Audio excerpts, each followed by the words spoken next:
Hi, I'm Naomi. I'm Katie. And welcome to Latis TV Gaming News, bringing you all the game news straight from South Korea.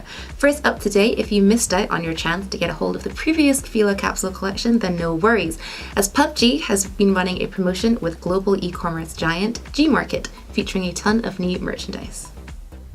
The promo began on the 16th and features a ton of different items for your collection. Somewhat surprisingly, the activewear apparel has already sold out, but there's still plenty to choose from backpacks, mouse pads, crate kits, and even winner chicken dinner plushies. The promotion runs until tomorrow, the 25th, so be sure to check out your cart ASAP to avoid any retail regret. App analyst Wise Apps revealed the results of their Korean Google Play Store sales for the first half of 2018, with NCSoft coming out top by quite a staggering margin. Wise surveyed Google Play payments from January to June and found that NCSoft ranked first place in publisher revenue sales with an estimated 431.7 billion won. Even more impressive is the lead NC had on second place, as Netmarble came in with around half that amount at 204 billion.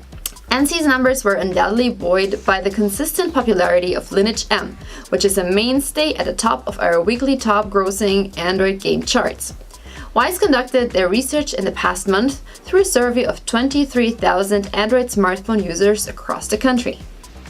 And perhaps Nexon is looking to break into that top 3, with sources stating that the developers are planning a global release for an online PC version of its mobile title Durango on Steam. The Dino-themed MMORPG Durango was originally developed for both PC and mobile, but Nexon dropped the PC version to concentrate on the handheld release.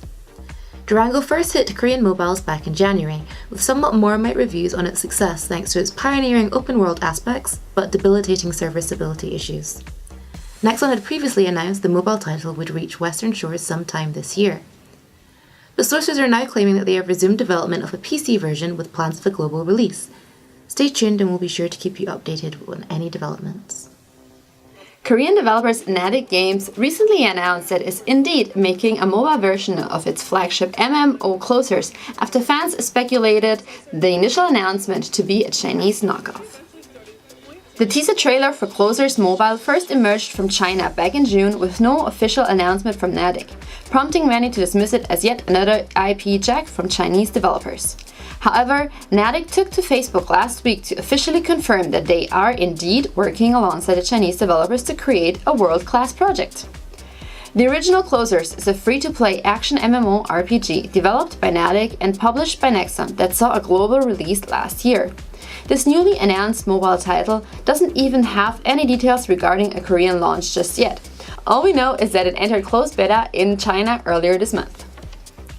DevCat Studio was firing up the promotion wagon as it spent most of last week releasing character reveal trailers for its upcoming sci-fi MOBA, Ascendant 1.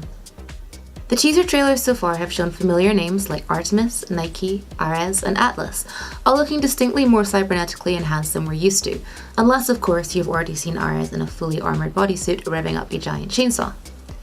Details are still scarce, but we'll undoubtedly find out more soon as the game is scheduled to enter early access here in Korea. There's still no word on any plans of a global release. The sparkling new Inven Global Returners Forum has launched a commemorative event to celebrate its opening. Players can claim in-game goodies like bluestones, legendary gear draws, and choices.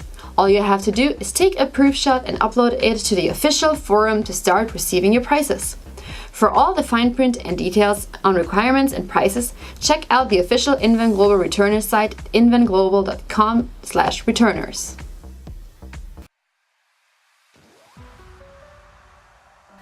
Week 3 may have only been 3 days long, but it gave us some definitive answers as to who is headed to the playoffs in August and who has booked their spot back in the trials next season. Group A's big matchup this week was undoubtedly Kongdu versus Runaway. Both teams had gone unbeaten in the regular season until the matchup, which was deliciously close, with Kongdu emerging victorious 3-2. WGS also fell to Kongdu 1-3 on day 1, and Blossom's 2-3 loss to X6 on day 2 sealed Blossom's fate and eliminates them from the playoff race, forcing them back into trials next season. GC Busan Wave opened Group B with a clean 4-0 sweep against the Foxes. O2 Ardiance's 3-1 victory over 7 allowed O2 to take the second place spot and dropped 7 to a perilous 4th. Element Mystic kept a hold of their first place spot on day 3 with a 3-2 victory against GC Busan Wave.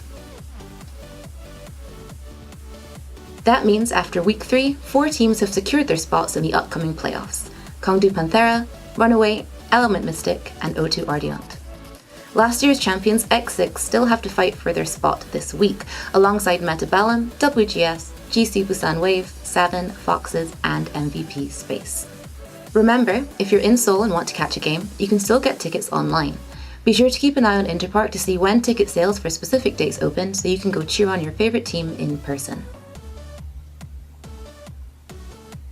Time is short and time differences are cruel, so if you only have a limited amount of time to catch up, be sure to watch last week's highlight matchup of Runaway vs Kongdu and GC Busan Wave vs the Foxes. Week 4 promises a slew of do-or-die matches for a spot in the playoffs, so I'm sure they'll all be worth a watch, but my money's on Kongdu vs X6 from Group A and GC Busan Wave vs O2 Ardiant from Group B, likely to showcase the most entertaining Overwatch. Season 2 may have finished with a relegation for Blossom, but they are already looking ahead. The team's official Twitter announced last week that it has signed support player Daisy to its roster. Perhaps we will see him make his debut in the Season 3 trials. And speaking of the Season 3 trials, Freesia Gaming has also taken to Twitter to find new players for its roster. Freesia is looking to recruit a new main healer and new flex DPS, with Widowmaker proficiency specified. Amy, a former support for Afrika Freaks, Detonator Korea, Runaway, O2, and most recently WGS, announced on Twitter that he is forming a new team for Contenders Season 3. The lineup so far features a variety of well-seasoned pros, with Amy, Krong, Umtae, Lagerman, and Noah, and they are currently looking to recruit a main and flex DPS duo. They have no sponsors or name as of yet, but are looking to embark on that path to pro next season and work their way up to the regular season. Good luck, boys. If you are a fan of VR and looking to escaping the baking heat out in Busan, why not spend this Saturday at the Busan VR Festival? The festival is being held at Bexco and promises exhibitions covering all aspects of VR technology development, including manufacturing and medicine, culture, education, and tourism, and of course entertainment. There's even a little K-pop promised, if you are into that kind of thing. The festival starts on Thursday the 26th and runs for 3 days until Saturday the 28th. Tickets cost 5,000 won and can be bought at the door. And as from us here at Latis TV, if you haven't already, be sure to check out our editorial video on everyone's favourite Overwatch team, Runaway. And the video to our Jekyll and Hyde game review is going to be out soon as well, and we're working on another game already. And that's it for today. See you guys on next week. Bye bye. Bye bye.